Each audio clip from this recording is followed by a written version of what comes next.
നമസ്കാരം, ന്യൂസ് റൗണ്ടപ്പിലേക്ക് സ്വാഗതം. ആദ്യം പ്രധാന വാർത്തകൾ. വിവാദങ്ങൾക്കിടെ സഭയിലെത്തി രാഹുൽ മാങ്കൂട്ടത്തിൽ. വീണ്ടും മണ്ഡലത്തിൽ സജീവമാകാൻ നീക്കം. രാഹുലിന്റെ വാഹനം തടഞ്ഞു. മുന്നിൽ കുത്തിയിരുന്ന SFI പ്രവർത്തകർ. മൗനം വെടിഞ്ഞ് രാഹുൽ മാങ്കൂട്ടത്തിൽ. പാർട്ടി അംഗത്വത്തിൽ നിന്ന് സസ്പെൻഡ് ചെയ്യപ്പെട്ടതിന് പിന്നാലെ ആദ്യമായി മാധ്യമങ്ങളോട് പ്രതികരിച്ചു.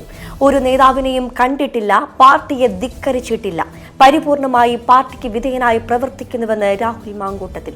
വഖഫ് നിയമ ഭേദഗതിക്ക് ഭാഗിക സ്റ്റേ. നിർണായക വിധിയുമായി സുപ്രീം കോടതി. 2 സുപ്രധാന വ്യവസ്ഥകൾ തടഞ്ഞു. വിധി ചീഫ് ജസ്റ്റിസ് BR ഗവായി അധ്യക്ഷനായ 2-അംഗ ബെഞ്ചിന്റേത്. ഇടക്കാല സ്റ്റേ ഉത്തരവ് ആശ്വാസകരമാണെന്ന് പാണക്കാട് സയ്യിദ് സാദിഖ് അലി ശിഹാബ് തങ്ങൾ. സംസ്ഥാനത്ത് ആശങ്കയായി അമീബിക് മസ്തിഷ്ക ജ്വരം. നീന്തൽക്കുളങ്ങൾക്ക് കർശന സുരക്ഷാ നിർദ്ദേശങ്ങൾ. ഉത്തരവിറക്കിയ ആരോഗ്യവകുപ്പ്. നീന്തൽക്കുളങ്ങളിലെ ജലം എല്ലാ ദിവസവും ക്ലോറിനേറ്റ് ചെയ്യണമെന്ന് പ്രധാന നിർദ്ദേശം. പോലീസിനെ നിയന്ത്രിക്കാൻ മുഖ്യമന്ത്രി തയ്യാറാകണം. BJP സംസ്ഥാന വൈസ് പ്രസിഡന്റ് C കൃഷ്ണകുമാർ. നട്ടെല്ലില്ലാത്ത പ്രതിപക്ഷവും ഇക്കാര്യത്തിൽ കുറ്റക്കാരാണെന്നും കൃഷ്ണകുമാർ. വാർത്തകൾ വിശദമായി. ലൈംഗിക ആരോപണത്തെ തുടർന്നുള്ള വിവാദ കൊടുങ്കാറ്റിനിടെ ആകാംക്ഷകൾക്ക് വിരാമമിട്ട് പാലക്കാട് MLA രാഹുൽ മാങ്കൂട്ടത്തിൽ നിയമസഭയിലെത്തി. പ്രതിപക്ഷ നേതാവ് VD സതീശന്റെ നിലപാട് തള്ളിയാണ് രാഹുൽ നിയമസഭയിലെത്തിയത്. നിയമസഭയിലെത്തിയതിന് പിന്നാലെ പാലക്കാട് മണ്ഡലത്തിലും രാഹുൽ മാങ്കൂട്ടത്തിൽ സജീവമാകും. രാഹുൽ ശനിയാഴ്ച പാലക്കാടെത്തും. പൊതുപരിപാടികളിൽ പങ്കെടുക്കുമെന്നാണ് വിവരം. വരും ദിവസങ്ങളിലും രാഹുൽ നിയമസഭയിലെത്തും. അതേസമയം പൊതുപരിപാടിയിൽ പങ്കെടുക്കാൻ രാഹുലിനെ അനുവദിക്കില്ലെന്നാണ് DYFIയും BJPയും വ്യക്തമാക്കുന്നത്. അന്തരിച്ച മുൻ നിയമസഭാ സാമാജികർക്ക് ആദരമർപ്പിക്കുന്നതിനിടെ MLAയുടെ ഔദ്യോഗിക വാഹനം ഒഴിവാക്കി സ്വകാര്യ വാഹനത്തിലാണ് ഇന്ന് രാവിലെ 9:20 രാഹുൽ സഭയിലേക്ക് എത്തിയത്. യൂത്ത് കോൺഗ്രസ് സംസ്ഥാന സെക്രട്ടറിയും അടൂരിലെ വിശ്വസ്തനുമായ റെനോ P രാജൻ, തിരുവനന്തപുരം യൂത്ത് കോൺഗ്രസ് ജില്ലാ പ്രസിഡന്റ് നേമം ഷജീർ, MLAയുടെ സഹായി ഫസൽ എന്നിവരും രാഹുലിനൊപ്പം ഉണ്ടായിരുന്നു. പ്രതിപക്ഷ നിരയുടെ ഏറ്റവും പിന്നിൽ പ്രത്യേക ബ്ലോക്കിലായാണ് രാഹുൽ മാങ്കൂട്ടത്തിൽ സഭയിലിരുന്നത്. മുൻപ് PV അൻവർ ഇരുന്ന സീറ്റാണിത്. പ്രതിപക്ഷ നേതാവ് VD സതീശന്റെ കടുത്ത എതിർപ്പ് അവഗണിച്ചാണ് രാഹുൽ ഇന്ന് സഭയിലെത്തിയത്. M5 news, Thiruvananthapuram. ലൈംഗികാരോപണത്തെ തുടർന്ന് കോൺഗ്രസ് പാർട്ടിയുടെ അംഗത്വത്തിൽ നിന്നും സസ്പെൻഡ് ചെയ്യപ്പെട്ടതിന് പിന്നാലെ ആദ്യമായി മാധ്യമങ്ങളോട് പ്രതികരിച്ച് രാഹുൽ മാങ്കൂട്ടത്തിൽ MLA. നിയമസഭാ സമ്മേളനത്തിനെത്തിയത് പാർട്ടിയെയോ ഒരു നേതാവിനെയോ ധിക്കരിച്ചല്ലെന്ന് MLA പറഞ്ഞു. പാർട്ടി അനുകൂലമായോ പ്രതികൂലമായോ തീരുമാനമെടുത്താൽ അതിനെ ധിക്കരിക്കുന്ന ഒരു പ്രവർത്തകനല്ല താനെന്നും സസ്പെൻഷനിലാണെങ്കിലും പരിപൂർണമായും പാർട്ടിക്ക് വിധേയനായാണ് പ്രവർത്തിക്കുന്നതെന്നും രാഹുൽ മാങ്കൂട്ടത്തിൽ പറഞ്ഞു. സസ്പെൻഷൻ കാലാവധിയിൽ ഒരു പ്രവർത്തകൻ എങ്ങനെ പെരുമാറണമെന്നതിൽ വ്യക്തമായ ബോധ്യമുണ്ട്. ഒരു നേതാവിനെയും വ്യക്തിപരമായി കണ്ടിട്ടില്ല. ആരും അനുവാദം നിഷേധിച്ചിട്ടില്ല. മാധ്യമങ്ങൾക്ക് വാർത്തകൾ നൽകാൻ സ്വാതന്ത്ര്യമുണ്ട്. എന്നാൽ വസ്തുത പരിശോധിക്കണമെന്നും രാഹുൽ മാങ്കൂട്ടത്തിൽ MLA പറഞ്ഞു. അതേസമയം ലൈംഗികാരോപണങ്ങളുമായി ബന്ധപ്പെട്ട് പുറത്തുവന്ന ഓഡിയോ സന്ദേശം ആരുടേതാണെന്ന മാധ്യമങ്ങളുടെ ചോദ്യങ്ങൾക്ക് രാഹുൽ മാങ്കൂട്ടത്തിൽ കൃത്യമായ മറുപടി പറഞ്ഞില്ല. കേസിൽ അന്വേഷണം നടക്കുകയാണെന്നും അന്വേഷണത്തിന്റെ പരിധിയിലിരിക്കുമ്പോൾ അത്തരം കാര്യങ്ങളെല്ലാം നിയമത്തിന്റെ പരിധിയിലാണെന്നും രാഹുൽ പ്രതികരിച്ചു. M5 news, Thiruvananthapuram. MLA ഹോസ്റ്റലിൽ നിന്നും നിയമസഭാ മന്ദിരത്തിലേക്ക് തിരിച്ചു പോകുന്നതിനിടെ രാഹുൽ മാങ്കൂട്ടത്തിലിന്റെ കാറ് തടഞ്ഞ് SFI പ്രവർത്തകരുടെ പ്രതിഷേധം. നിയമസഭാ സമ്മേളനത്തിൽ പങ്കെടുത്ത് MLA ഹോസ്റ്റലിൽ എത്തിയ ശേഷം വീണ്ടും തിരിച്ച് നിയമസഭാ മന്ദിരത്തിലേക്ക് പോകാൻ ഒരുങ്ങുന്നതിനിടെയാണ് പ്രവർത്തകർ റോഡിൽ കുത്തിയിരുന്ന് വാഹനം തടഞ്ഞത്. MLA ഹോസ്റ്റലിന് സമീപത്ത് വെച്ചാണ് സംഭവം. ഏറെ നേരം പ്രതിഷേധം തുടർന്നു. പ്രതിഷേധിക്കുമ്പോഴും രാഹുൽ കാറിൽ നിന്നും പുറത്തിറങ്ങിയില്ല. തുടർന്ന് പോലീസ് എത്തി SFI പ്രവർത്തകരെ അറസ്റ്റ് ചെയ്ത് നീക്കുകയായിരുന്നു. ഞങ്ങൾ ഇവിടെയൊക്കെ തന്നെ ഉണ്ടെന്നും ആക്രമിക്കാൻ വന്നതല്ലെന്നും പ്രതിഷേധിക്കാനാണ് എത്തിയതെന്നും SFI നേതാക്കൾ പറഞ്ഞു. SFI ജില്ലാ പ്രസിഡന്റ് അഭിറാം, ജില്ലാ സെക്രട്ടറി മിഥുൻ പൊട്ടോക്കാരൻ, സംസ്ഥാന ജോയിന്റ് സെക്രട്ടറി അഖിലേഷ് അടക്കമുള്ള പ്രവർത്തകരെയാണ് പോലീസ് അറസ്റ്റ് ചെയ്ത് നീക്കിയത്. ഇതിനുശേഷവും പ്രവർത്തകർ സ്ഥലത്ത് പ്രതിഷേധിച്ചു. പ്രതിഷേധക്കാരെ മാറ്റിക്കൊണ്ടാണ് രാഹുലിന്റെ വാഹനം നിയമസഭയിലേക്ക് പുറപ്പെട്ടത്. M5 news, Thiruvananthapuram. രാഹുൽ മാങ്കൂട്ടത്തിൽ നിയമസഭയിലെത്തിയതിന് സഭയോടും ജനങ്ങളോടും കാണിക്കുന്ന അനാദരവെന്ന് EP ജയരാജൻ MLA. രാഹുലിനെതിരെ ശക്തമായിട്ടുള്ള ആരോപണങ്ങളാണ് ഉയർന്നു വന്നത്. പൂർവ്വകാല ചരിത്രം ഇങ്ങനെയായിരുന്നു എന്നത് ന്യായീകരണമാകാൻ പാടില്ലെന്നും ജയരാജൻ വിമർശിച്ചു. കേരളത്തിലെ ജനങ്ങൾ എല്ലാം കാണുന്നു. UDFിലെ എല്ലാ കക്ഷികൾക്കും ഇതിനോട് യോജിപ്പാണെന്ന് കരുതുന്നില്ലെന്ന് EP ജയരാജൻ പറഞ്ഞു.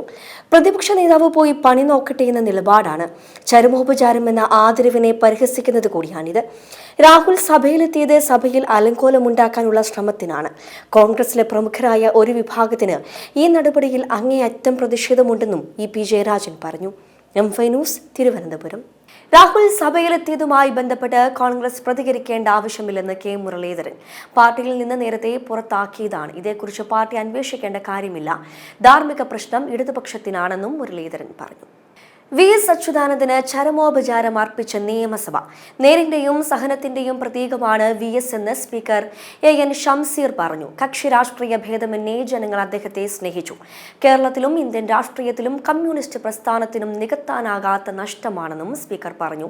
വരും തലമുറയ്ക്ക് V.S. മാതൃകയാണെന്നും നിയമസഭയിൽ സ്പീക്കർ A.N. ഷംസീർ പറഞ്ഞു. മുൻ യൂത്ത് കോൺഗ്രസ് സംസ്ഥാന അധ്യക്ഷൻ രാഹുൽ മാങ്കുട്ടത്തിൽ MLA-ക്കെതിരെ പേര് പറയാതെ ആരോപണമുയർത്തിയ യുവനടിയും മുൻ മാധ്യമ പ്രവർത്തകയുമായ റിനി ആൻഡ് ജോർജിനെതിരെ പരാതി നൽകി രാഹുൽ ഈശ്വർ. തനിക്കെതിരെ പോലീസിൽ വ്യാജ പരാതി നൽകി അപമാനിക്കാൻ ശ്രമിക്കുന്നുവെന്ന് ആരോപിച്ചാണ് പരാതി. സമഗ്ര അന്വേഷണം ആവശ്യപ്പെട്ട് DGPക്കാണ് പരാതി നൽകിയത്. ബഹുമാനത്തോടെയാണ് താൻ റിനിയോട് പെരുമാറിയതെന്ന് രാഹുൽ പരാതിയിൽ പറയുന്നു. സാമൂഹിക വിമർശകനായ തന്നെ വലയ്ക്കുകയാണെന്നും രാഹുൽ മാങ്കുട്ടത്തിൽ MLA-ക്കെതിരായ ആരോപണങ്ങൾക്ക് തെളിവുണ്ടോ എന്നതാണ് താൻ ഉന്നയിച്ച ചോദ്യമെന്നും രാഹുൽ പരാതിയിൽ ഉന്നയിക്കുന്നു. രാഹുൽ മാങ്കുട്ടലിനെതിരെ യാതൊരു പരാതിയും തന്നെ ഇല്ലെന്ന റിനി പൊതുവേദിയിൽ പറഞ്ഞിട്ടുണ്ടെന്നും രാഹുൽ ഈശ്വർ നൽകിയ പരാതിയിൽ ചൂണ്ടിക്കാട്ടുന്നുണ്ട്. അതേസമയം സൈബർ ആക്രമണത്തിനെതിരെ റിനി നൽകിയ പരാതിയിൽ കേസെടുക്കും. മുഖ്യമന്ത്രിക്കും സംസ്ഥാന പോലീസ് മേധാവിക്കും നൽകിയ പരാതിയിലാണ് കേസെടുക്കാൻ നിർദ്ദേശം. M5 news Thiruvananthapuram. വഖഫ് ഭേദഗതി നിയമത്തിന് ഭാഗിക സ്റ്റേ നൽകി സുപ്രീം കോടതിയുടെ ഇടക്കാല ഉത്തരവ്. നിയമം പൂർണ്ണമായും സ്റ്റേ ചെയ്യാനാകില്ലെന്ന് കോടതി വ്യക്തമാക്കി. 5 വർഷമെങ്കിലും വിശ്വാസിയായിരിക്കണമെന്ന ഭേദഗതി സ്റ്റേ ചെയ്തു. ജില്ലാ കളക്ടറുടെ അധികാരവും സ്റ്റേ ചെയ്തിട്ടുണ്ട്. മുസ്ലിം ഇതര വിശ്വാസിയെയും വഖഫ് ബോർഡ് CEO ആക്കാം. കേന്ദ്ര വഖഫ് ബോർഡുകളിൽ മുസ്ലിം ഇതര അംഗങ്ങളുടെ എണ്ണം 4-ൽ കൂടരുത്. സംസ്ഥാന ബോർഡിൽ മുസ്ലിം ഇതര അംഗങ്ങളുടെ എണ്ണം 3-ൽ കൂടരുതെന്നും കോടതി വ്യക്തമാക്കി. വഖഫ് നിയമ ഭേദഗതിക്കെതിരായ ഹർജിയിലാണ് സുപ്രീം കോടതിയുടെ നിർണായക ഉത്തരവ്. Chief justice BR Gavai, justice Augustine George office എന്നിവരടങ്ങിയ ബെഞ്ചാണ് ഉത്തരവിറക്കിയത്. കഴിഞ്ഞ മെയ് 22-നാണ് നിയമത്തിന്റെ ഭരണഘടനാ സാധ്യത ചോദ്യം ചെയ്തുള്ള ഹർജികളിൽ സുപ്രീം കോടതി വിധി പറയാൻ മാറ്റിയത്. M5 news Delhi. വഖഫ് നിയമ ഭേദഗതിയുമായി ബന്ധപ്പെട്ട് സുപ്രീം കോടതി പുറപ്പെടുവിച്ച ഇടക്കാല സ്റ്റേ ഉത്തരവ് ആശ്വാസകരമാണെന്ന് മുസ്ലിം ലീഗ് സംസ്ഥാന president Panakkad Sayyid Sadiq Ali Shihab Thangal. Indian union മുസ്ലിം ലീഗും പ്രതിപക്ഷ കക്ഷികളും പ്രകടിപ്പിച്ച ആശങ്കകളിൽ കഴമ്പുണ്ടെന്ന് സുപ്രീം കോടതിക്ക് ബോധ്യമായെന്ന് സാദിഖ് അലി ശിഹാബ് തങ്ങൾ പറഞ്ഞു. നിയമ ഭേദഗതിയിലെ വിചിത്രമായ ഈ നിയമം തന്നെ സുപ്രീം കോടതി സ്റ്റേ ചെയ്തു.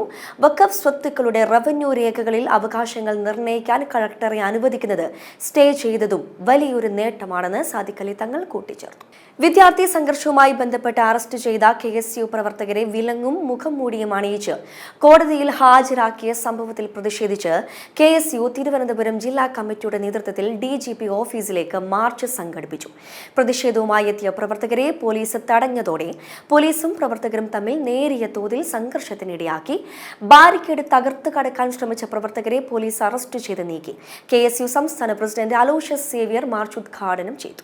മനസ്സലിവുള്ളവരെ സംബന്ധിച്ചിടത്തോളം, കണ്ണുനീരുള്ളവരെ സംബന്ധിച്ചിടത്തോളം ഏറെ വേദനിപ്പിക്കുന്ന ഒരു രംഗമായിരുന്നു കഴിഞ്ഞ ദിവസം വടക്കാഞ്ചേരിയിൽ KSUവിൻ്റെ 3 സഹപ്രവർത്തകർ, ഗണേശ് ആറ്റൂർ ഉൾപ്പെടെയുള്ള 3 സഹപ്രവർത്തകർ, അതിനപ്പുറം വിദ്യാർത്ഥികളായ 20, 22, 24 വയസ്സുള്ള 3 വിദ്യാർത്ഥികളെ ഹാൻഡ് കഫ് അണിയിച്ചുകൊണ്ട് മുഖം മൂടി ധരിപ്പിച്ചുകൊണ്ട് കൊടും കുറ്റവാളികളെ പോലെ, തീവ്രവാദികളെ പോലെ, വലിയ രീതിയിലേക്കുള്ള ബലാത്സംഗം ഉൾപ്പെടെയുള്ള കുറ്റങ്ങൾ ചെയ്ത ആളുകളെ പോലെ, കൊടും ക്രിമിനലുകളെ പോലെ കോടതിയിലേക്ക് കൊണ്ടുവന്ന രംഗം നമ്മളെല്ലാവരെയും കരളലിയിപ്പിച്ച ഒരു രംഗമാണ്. സംസ്ഥാനത്ത് ആശങ്കയായി അമീബിക് മസ്തിഷ്ക ജ്വരം പടർന്നു പിടിക്കുന്ന സാഹചര്യത്തിൽ സംസ്ഥാനത്തെ നീന്തൽ കുളങ്ങൾക്ക് കർശന സുരക്ഷാ നിർദ്ദേശങ്ങൾ പുറപ്പെടുവിച്ച ആരോഗ്യവകുപ്പ്. പൊതുജനാരോഗ്യ നിയമപ്രകാരം ആരോഗ്യവകുപ്പ് ഡയറക്ടർ പുറത്തിറക്കിയ ഉത്തരവ് ലംഘിച്ചാൽ കർശന നിയമ നടപടി സ്വീകരിക്കുമെന്നാണ് മുന്നറിയിപ്പ്. അമീബിക് മസ്തിഷ്ക ജ്വരം സംസ്ഥാനത്ത് വ്യാപിക്കുന്നത് ആശങ്കയ്ക്കൊപ്പം ജനങ്ങളുടെ ആരോഗ്യത്തിനും ജീവനും ഭീഷണി ഉയർത്തുകയുമാണ്. ഈ സാഹചര്യത്തിലാണ് നീന്തൽ കുളങ്ങൾ വഴിയും രോഗം പിടിപെടുമെന്ന് മുന്നറിയിപ്പ് നൽകിക്കൊണ്ട് കഴിഞ്ഞ മാസം 27-ന് ആരോഗ്യവകുപ്പ് ഉത്തരവ് പുറപ്പെടുവിക്കുന്നത്. ആക്കുളത്തെ നീന്തൽക്കുളത്തിൽ നിന്നും 17-കാരന് അമീബിക് മസ്തിഷ്ക ജ്വരം റിപ്പോർട്ട് ചെയ്യുന്നതിന് 2 ആഴ്ച മുൻപ് തന്നെ ഉത്തരവിറങ്ങിയിരുന്നു. പൊതുജനാരോഗ്യ നിയമത്തിലെ 4-ാം വകുപ്പ് പ്രകാരം ആരോഗ്യവകുപ്പ് ഡയറക്ടർ ഡോക്ടർ KJ റീനയാണ് ഉത്തരവിറക്കിയത്. നീന്തൽക്കുളങ്ങളിലെ ജലമെല്ലാം ദിവസവും ക്ലോറിനേറ്റ് ചെയ്യണം. 1 ലിറ്ററിന് ചുരുങ്ങിയത് 0.5 മില്ലിഗ്രാം എന്ന തരത്തിൽ ക്ലോറിന്റെ അളവ് നിലനിർത്തണം. ഓരോ ദിവസവും ഇക്കാര്യം നിർദ്ദിഷ്ട രജിസ്റ്ററിൽ രേഖപ്പെടുത്തണം. പഞ്ചായത്ത് സെക്രട്ടറിയോ ആരോഗ്യവകുപ്പ് ഉദ്യോഗസ്ഥരോ ആവശ്യപ്പെടുമ്പോൾ ഈ രജിസ്റ്റർ ഹാജരാക്കണം. റിസോർട്ടുകൾ, ഹോട്ടലുകൾ, വാട്ടർ തീം പാർക്കുകൾ, നീന്തൽ പരിശീലന കേന്ദ്രങ്ങൾ എന്നിവയുടെ ചുമതലക്കാർ നിർദ്ദേശങ്ങൾ പാലിക്കുന്നുവെന്ന് ഉറപ്പുവരുത്തണം. ഈ നിർദ്ദേശങ്ങൾ പാലിക്കുന്നുണ്ടെന്ന് അതാത് പ്രദേശങ്ങളിലെ ആരോഗ്യവകുപ്പ് ഉദ്യോഗസ്ഥർ പരിശോധിച്ച് ആഴ്ചതോറും സംസ്ഥാന സർവൈലൻസ് ഓഫീസർക്ക് റിപ്പോർട്ട് നൽകണം. ഉത്തരവ് ലംഘിക്കുന്നവർക്കെതിരെ കേരള പൊതുജനാരോഗ്യ നിയമപ്രകാരം പ്രോസിക്യൂഷൻ നടപടികൾ സ്വീകരിക്കുമെന്നാണ് മുന്നറിയിപ്പ്. M five news, Thiruvananthapuram. പോലീസിനെ നിയന്ത്രിക്കാൻ മുഖ്യമന്ത്രി തയ്യാറാകണമെന്ന് BJP സംസ്ഥാന vice president C Krishnakumar. BJP Malappuram east ജില്ലാ കമ്മിറ്റി സംഘടിപ്പിച്ച നിലമ്പൂർ DYSP ഓഫീസ് മാർച്ച് ഉദ്ഘാടനം ചെയ്യുകയായിരുന്നു അദ്ദേഹം. ഇൻഷുറൻസ് പോളിസി എടുത്തതിനു ശേഷം മാത്രമേ പോലീസ് സ്റ്റേഷനിൽ കയറാവൂ എന്ന നിലയിലാണിപ്പോൾ. നട്ടലില്ലാത്ത പ്രതിപക്ഷവും ഇക്കാര്യത്തിൽ കുറ്റക്കാരാണെന്നും അദ്ദേഹം പറഞ്ഞു. പോലീസ് ജനകീയ പോലീസ് സ്റ്റേഷൻ, ജനമൈത്രി പോലീസൊക്കെ ഒരു സംവിധാനം കൊണ്ടുവന്നു. ഇപ്പോൾ ജനമൈത്രിയാണോ? പോലീസ് സ്റ്റേഷനിൽ കയറണമെങ്കിൽ ആദ്യം ഒരു ഇൻഷുറൻസ് പോളിസി എടുത്തിട്ട് വേണം പോലീസ് സ്റ്റേഷനിൽ പോകാനുള്ള സ്ഥിതിയാണ്. തിരിച്ചു വരുമെന്ന് ഉറപ്പില്ല. ജനകീയ പോലീസ് സ്റ്റേഷൻ എന്നുള്ളതുകൊണ്ട് പിണറായി ഗവൺമെൻറ് ഉദ്ദേശിച്ച് ഇതാണോ എന്ന് അറിയില്ല. അകത്ത് പോയാൽ നല്ല ഇടിയ, കുനിച്ചു നിർത്തി ഇടി, തലമുടി പിടിച്ച് ഇടി. കോൺഗ്രസിൻ്റെ സുജിത്തിനെ കയ്യിലും കാലിലുള്ള ഊരി വന്നത് അത് തിരിച്ചു കൊടുത്തോന്നറിയില്ല. ഇത് പറഞ്ഞപ്പോഴാണ് എനിക്ക് ഓർമ്മ വരുന്നത്. പാലക്കാട് കാഞ്ഞിക്കുളം സർവീസ് സഹകരണ ബാങ്കുണ്ട്, മണ്ണാർക്കാടിൻ്റെ അടുത്താണ്. പണ്ട് അവിടെ ഒരു കവർച്ച നടന്നു രാത്രി. കവർച്ചയിലെ വളരെ പോലീസ് നന്നായി അന്വേഷിച്ച് കവർച്ചയിലെ പ്രതികളെ കണ്ടെത്തി. തമിഴ്നാട്ടിലെ തിരുട്ട് ഗ്രാമത്തിലെ പ്രതികളാണ്. തിരുട്ട് ഗ്രാമത്തിൽ പോയി പ്രതികളെ മുഴുവൻ പിടിച്ചു. ബാങ്കിൽ നിന്ന് കവർന്നെടുത്ത സ്വർണം പിടിച്ചു. എല്ലാം പിടിച്ച് തൊണ്ടി മുതലൊക്കെ പിടിച്ച് പ്രതികൾ അകത്തായി. പിന്നീട് കുറച്ച് കഴിഞ്ഞപ്പോൾ അറിയണത് ഇതിലെ പ്രതികൾ പറയുന്നത് ഞങ്ങൾ കൊടുത്ത തൊണ്ടി മുതലിൽ പകുതി പോലും കോടതിയിലെത്തിയിട്ടില്ല. ഇപ്പോൾ തിരുട്ട് ഗ്രാമത്തിൽ ആരെങ്കിലും ഇങ്ങോട്ട് വരുന്നുണ്ടോ? കാരണം ഇവിടെ അതിനെക്കാട്ടും വലിയ കള്ളന്മാരാണ്. ഇവിടുത്തെ പോലീസ്, ഇവിടുത്തെ നിയമം സംരക്ഷിക്കേണ്ട പോലീസ് തമിഴ്നാട്ടിലെ തിരുട്ട് കള്ളന്മാരെക്കാട്ടും കൊള്ളക്കാരെക്കാട്ടും വലിയ തിരുടന്മാരായിട്ട് മാറിയിരിക്കുക, ഗുണ്ടകളായിട്ട് മാറിയിരിക്കുക. അതുകൊണ്ട് അവരിപ്പോൾ ഇങ്ങോട്ട് വരുമെന്ന് ഞാനിത് സൂചിപ്പിക്കാൻ കാരണം, പോലീസ് അത്യാവശ്യം അടിക്കലൊക്കെ നടത്തുകയായിരിക്കും. അതിൽ അത്ര വലിയ മാരകമായിട്ടുള്ള കുറ്റം, ഗുരുതരമായിട്ടുള്ള കുറ്റം ചെയ്ത ആളുകളെ പോലീസ് മർദ്ദിക്കും, ചിലപ്പോൾ ഇതൊക്കെ തെളിയിക്കാൻ വേണ്ടി. പക്ഷെ ഏത് സാധാരണക്കാരൻ പോയാലും അവനെ ഇടിച്ച് പരുവമാക്കുന്ന സ്ഥിതിയാണിന്ന് കേരളത്തിൽ. കേരളത്തിൽ കഴിഞ്ഞ പിണറായി സർക്കാർ അധികാരത്തിൽ വന്ന ശേഷം കേരളത്തിൽ 16ഓളം കസ്റ്റഡി മരണങ്ങളാണ് ഉണ്ടായിട്ടുള്ളത്. 16ഓളം കസ്റ്റഡി മരണങ്ങൾ. അതിലേറെ നിരവധി ആത്മഹത്യകൾ നടന്നിട്ടുണ്ട്. അതിന് പിന്നിലുള്ള ചരിത്രമൊക്കെ പരിശോധിച്ച് നോക്കിയാൽ ഒരുപക്ഷെ പോലീസിന്റെ കസ്റ്റഡിയിൽ അയാൾക്ക് നേരിട്ട അല്ലെങ്കിൽ കള്ളക്കേസിൽ കുടുക്കിയതിന്റെ പേരിലുള്ള കസ്റ്റഡി മരണങ്ങളായിട്ട് അത് മാറും. CPMന്റെ ചൊൽപ്പടിക്ക് നിൽക്കുന്ന പോലീസ് ഉദ്യോഗസ്ഥർ സംസ്ഥാനത്തെ ക്രമസമാധാന നില തകർത്തെന്ന് മുൻ കേന്ദ്രമന്ത്രി വി മുരളീധരൻ. രാഷ്ട്രീയ നേതൃത്വത്തിന്റെ താളത്തിന് തുള്ളുന്ന കുറ്റവാളികളുടെ താവളമായി ആഭ്യന്തര വകുപ്പ് മാറി, അരാജകത്വം സൃഷ്ടിക്കുന്നവരായി പോലീസ് മാറിയെന്നും മുരളീധരൻ കുറ്റപ്പെടുത്തി. പോലീസ് മർദ്ദനങ്ങളിൽ പ്രതിഷേധിച്ച് BJP തിരുവനന്തപുരം സിറ്റി ജില്ലാ കമ്മിറ്റിയുടെ നേതൃത്വത്തിൽ ഫോർട്ട് അസിസ്റ്റന്റ് കമ്മീഷണർ ഓഫീസിലേക്ക് നടന്ന മാർച്ച് ഉദ്ഘാടനം ചെയ്ത് സംസാരിക്കുകയായിരുന്നു അദ്ദേഹം. ഇങ്ങനെയൊരു സംഭവം നടന്നു കഴിഞ്ഞാൽ റോഡ് അപകടങ്ങൾ, നമ്മളെല്ലാവരും വാഹനം ഓടിക്കുന്ന ആളുകൾക്ക് റോഡ് അപകടങ്ങൾ സംഭവിക്കുന്നത് പുതിയ കാര്യമല്ല. പക്ഷേ റോഡ് അപകടം നടന്നാൽ ഒരു സാമാന്യ മര്യാദ, വണ്ടി നിർത്തി അപകടത്തിൽപ്പെട്ട ആളെ, ആ ആൾക്ക് ചികിത്സ ഉറപ്പുവരുത്താനുള്ള ഒരു ഉത്തരവാദിത്വം, ആ ശ്രമം നടത്തുക എന്നുള്ളതാണ് വണ്ടി ഉപയോഗിക്കുന്ന എല്ലാവരും സാധാരണഗതിയിൽ ചെയ്യുന്നത്. പക്ഷേ ഇവിടെ സംഭവിച്ചത്, ഒരു പോലീസ് ഉദ്യോഗസ്ഥൻ ഈ തരത്തിൽ ഒരു കുറ്റകൃത്യത്തിൽ, ഒരു അപകടത്തിൽ പങ്കാളിയായിട്ട് ശേഷം ആ വണ്ടി നിർത്താതെ പോയി എന്ന് മാത്രമല്ല, അതിനുശേഷം ഈ വണ്ടി ഇടിച്ച ആൾക്ക് എന്ത് സംഭവിച്ചു എന്ന് പോലും അന്വേഷിക്കാതെ അജ്ഞാത വാഹനം ഇടിച്ചു എന്നുള്ള പേരിലാണ് ആ കേസ് പിന്നീട് ചാർജ് ചെയ്യപ്പെട്ടത്. ഈ രാജന്റെ മൃതദേഹം സംസ്കരിച്ച് 3-4 ദിവസം കഴിഞ്ഞു. 7-ാം തീയതി നടന്ന സംഭവം ഇന്നലെയാണ് CCTV ദൃശ്യങ്ങളിലൂടെ ഇതിന് ഉത്തരവാദിയായിട്ടുള്ള ആൾ ഒരു പോലീസ് ഉദ്യോഗസ്ഥനാണ് എന്നുള്ള വിവരം പുറത്തു വരുന്നത്. ഞാനിത് പറയാൻ കാരണം കേരളത്തിലെ പോലീസ് സേനയുടെ നിലവിലുള്ള സ്ഥിതി, ആ സ്ഥിതി എന്താണ് എന്നുള്ളത് നമുക്കെല്ലാവർക്കും മനസ്സിലാക്കാൻ വേണ്ടിയാണ്. കുറ്റവാളികളിൽ നിന്ന് ഈ നാട്ടിലെ സാധാരണക്കാരന് സംരക്ഷണം നൽകാനുള്ള ഉത്തരവാദിത്തമാണ് പോലീസിനുള്ളത്. അതാണ് പോലീസിന്റെ ഉത്തരവാദിത്തം. അത് കേരളത്തിൽ മാത്രമല്ല, ഇന്ത്യയിൽ മാത്രമല്ല, ലോകമെമ്പാടുമുള്ളത്. പക്ഷേ കേരളത്തിലെ പോലീസ് കുറ്റവാളികളുടെയും ക്രിമിനലുകളുടെയും ഒക്കെ കേന്ദ്രമായിട്ട്, അവരുടെ താവളമായിട്ട് മാറുന്നു എന്ന് സംശയിക്കാവുന്ന വാർത്തകൾ, അങ്ങനെ സംശയിക്കാവുന്ന സംഭവങ്ങൾ, ആ സംഭവങ്ങളാണ് കഴിഞ്ഞ കുറെ ദിവസങ്ങളായിട്ട് നമ്മളുടെ മുന്നിൽ, നമ്മുടെ ശ്രദ്ധയിൽപ്പെട്ടുകൊണ്ടിരിക്കുന്നത്.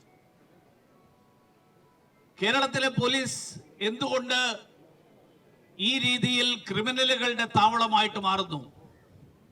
കാരണം കഴിഞ്ഞ കാലങ്ങളിൽ, കഴിഞ്ഞ ഏതാണ്ട് 5-6 വർഷക്കാലത്തിനിടയിൽ 3500ഓളം പരാതികളാണ് പോലീസ് ഉദ്യോഗസ്ഥന്മാരെ കുറിച്ച്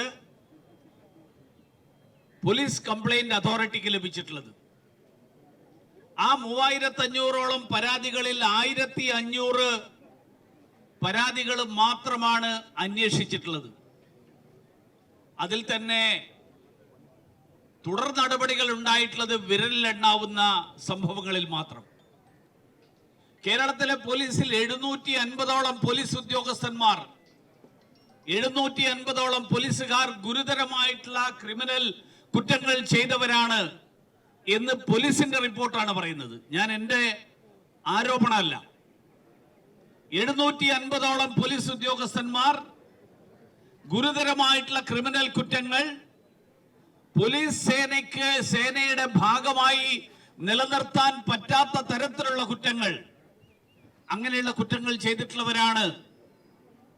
പക്ഷേ എത്ര പേരെ അതിന്റെ അന്വേഷണം നടത്തി, ആ നടപടികൾ അവസാന ഘട്ടത്തിൽ വരെ എത്തി, ശിക്ഷാ നടപടിക്ക് വിധേയമാക്കി എന്ന് പരിശോധിച്ചാൽ വിരലിലെണ്ണാവുന്ന ആളുകളെ മാത്രമേ നടപടികൾക്ക് വിധേയമാക്കിയിട്ടുള്ളൂ. കെ.ടി. ജലീലിനെതിരെ ആരോപണവുമായി പി.കെ. ഫിറോസ്. മലയാള സർവകലാശാലയിൽ ജലീൽ ഇടപെട്ട് ഭൂമി ഏറ്റെടുത്തതിൽ അഴിമതിയെന്നാണ് ആരോപണം. മന്ത്രി വി. അബ്ദുറഹ്മാന്റെ ബന്ധുക്കളുടെ ഭൂമി കൊള്ളവിലയ്ക്കാണ് ഏറ്റെടുത്തത്. പാരിസ്ഥിതിക അനുമതിയില്ലാതെ ഭൂമി പിടിച്ചെടുക്കണമെന്നും ജലീലിന്റെ കയ്യിൽ നിന്നും പണം തിരിച്ചു പിടിക്കണമെന്നും ഫിറോസ് ആവശ്യപ്പെട്ടു. കുറഞ്ഞ വിലയ്ക്ക് ഭൂമി ഉണ്ടായിരിക്കെ ഭൂമി ഏറ്റെടുത്തത് വലിയ വിലയ്ക്കാണെന്നും അദ്ദേഹം ആരോപിച്ചു. CRED ഭൂമിയാണെന്ന് വിദഗ്ധ സമിതി പറഞ്ഞതിനാൽ നിർമ്മാണം നടക്കുന്നില്ല. ഈ 11 ഏക്കർ ഇനി എന്തു ചെയ്യും? ഭൂമി ഇടപാടിൽ ജലീൽ നേരിട്ടിടപെട്ടതിന്റെ തെളിവുകൾ ഹാജരാക്കുമെന്നും 2000 രൂപയ്ക്കും 3000 രൂപയ്ക്കും ആളുകൾ വിറ്റ ഭൂമിയാണ് 1.6 ലക്ഷം രൂപയ്ക്ക് വാങ്ങിയതെന്നും അദ്ദേഹം ആരോപിച്ചു. തനിക്കെതിരെ ജലീൽ പരാതി നൽകട്ടെ, ഏത് അന്വേഷണവും നേരിടാൻ തയ്യാറാണെന്നും പി.കെ. ഫിറോസ് വ്യക്തമാക്കി. തനിക്കെതിരെ തെളിവുകൾ ഉണ്ടെങ്കിൽ പുറത്തുവിടണം. തിരഞ്ഞെടുപ്പ് സത്യവാങ്മൂലത്തിൽ ഒന്നും മറച്ചുവച്ചിട്ടില്ല. പാർട്ടിക്കെതിരെയുള്ള ആരോപണങ്ങളിൽ നിയമ നടപടി സ്വീകരിക്കുന്നത് ആലോചിക്കുമെന്നും അദ്ദേഹത്തിന്റെ ആരോപണങ്ങളിൽ എല്ലാത്തിനും മറുപടി പറയില്ലെന്നും പി.കെ. ഫിറോസ് കൂട്ടിച്ചേർത്തു. M5 news, Malappuram. എന്ന് ചോദിച്ചപ്പോൾ നൽകിയ മറുപടിയാണ് ഞാൻ മാധ്യമങ്ങളുടെ മുമ്പായി കാണിക്കുന്നത്. 6-1 പരമാവധി വില 7500 രൂപ. 6-1 എന്ന് പറഞ്ഞാൽ, ഒരു 6 എന്ന് പറഞ്ഞാൽ 2 സെൻറ്റും 2.47 സെൻറ്റ്, 2.47 സെൻറ്റ് എന്ന് പറഞ്ഞാൽ 1 സെൻറ്റിന് 7500ൻ്റെ പകുതിയിൽ താഴെ മാത്രമാണ് ന്യായവിലയുള്ളത്. എന്നാൽ ഈ ഭൂമിക്ക് സർക്കാർ എത്രയാണ് വില കൊടുത്തത്? 1,60,000. 17,65,00,000 രൂപയാണ് ഈ സ്ഥലത്തിന് വേണ്ടി സംസ്ഥാന സർക്കാർ പാർട്ടിക്ക് താല്പര്യമുള്ള ആളുകൾക്ക് കൊടുത്തത്. ഇതിനെല്ലാം നേതൃത്വം കൊടുത്തത് ഉന്നത വിദ്യാഭ്യാസ മന്ത്രിയാണ്. ഉന്നത വിദ്യാഭ്യാസ മന്ത്രി ശ്രീ കെ.ടി. ജലീൽ, അന്നത്തെ ഉന്നത വിദ്യാഭ്യാസ മന്ത്രി ശ്രീ കെ.ടി. ജലീലിന് അത് നിഷേധിക്കാൻ കഴിയുമോ എന്ന ചോദ്യമാണ് ഞങ്ങൾ ചോദിക്കാൻ ആഗ്രഹിക്കുന്നത്. അതുമാത്രമല്ല, ഈ ആളുകളുടെ ഒന്നും പേരിലുള്ള പരമ്പരാഗതമായ ഭൂമിയല്ല ഈ ഭൂമി. ഇത് സർക്കാരിന് കച്ചവടം ചെയ്യാൻ വേണ്ടി തൊട്ടു മുമ്പ് ഈ പ്രദേശത്തെ വിവിധ ആളുകളിൽ നിന്ന് ചെറിയ വിലക്ക് പരമാവധി ഒരു സെൻറ്റിന് 40,000, ഏറ്റവും കുറഞ്ഞത് 2,000. 2,000 രൂപ മുതൽ 40,000 രൂപ വരെ വിലയുള്ള ഭൂമിയാണ്. ഇത് ടോട്ടൽ 11 ഏക്കർ ഇവർ കളക്ട് ചെയ്ത് സംസ്ഥാന സർക്കാരിന് ഒരു സെൻറ്റിന് 1,60,000 രൂപക്ക് മറിച്ചു വിറ്റത്. സംസ്ഥാനത്ത് ട്രോളിംഗ് നിരോധന കാലം കഴിഞ്ഞിട്ടും മത്സ്യത്തൊഴിലാളികളുടെ സമ്പാദ്യ സമാശ്വാസ പദ്ധതിയിലെ പണം നൽകാതെ സർക്കാർ. പദ്ധതിയുടെ ഭാഗമായി ലഭിക്കേണ്ട 4,500 രൂപയിൽ 1,500 രൂപ മാത്രമാണ് ലഭിച്ചത്. കേന്ദ്ര വിഹിതം അനുവദിച്ച് കിട്ടാത്തതാണ് 2 ഗഡുക്കൾ വൈകാൻ കാരണമെന്നാണ് ഫിഷറീസ് വകുപ്പിന്റെ വിശദീകരണം. സമാശ്വാസ തുകയ്ക്കായി ഫിഷറീസ് ഓഫീസുകൾ കയറിയിറങ്ങുകയാണ് മത്സ്യത്തൊഴിലാളികൾ. മന്ത്രിമാരുടെയും MLA-മാരുടെയും ശമ്പള വർധനവ് ഈ സർക്കാരിന്റെ കാലത്ത് ഉണ്ടായേക്കില്ല. മന്ത്രിമാരുടെയും MLA-മാരുടെയും ശമ്പളം വർദ്ധിപ്പിക്കുന്നതിന് മുഖ്യമന്ത്രിയുടെ വിലക്ക്. ശമ്പള വർധനവ് ഇപ്പോൾ വേണ്ടെന്ന് മന്ത്രിസഭാ യോഗത്തിൽ മുഖ്യമന്ത്രി വ്യക്തമാക്കി.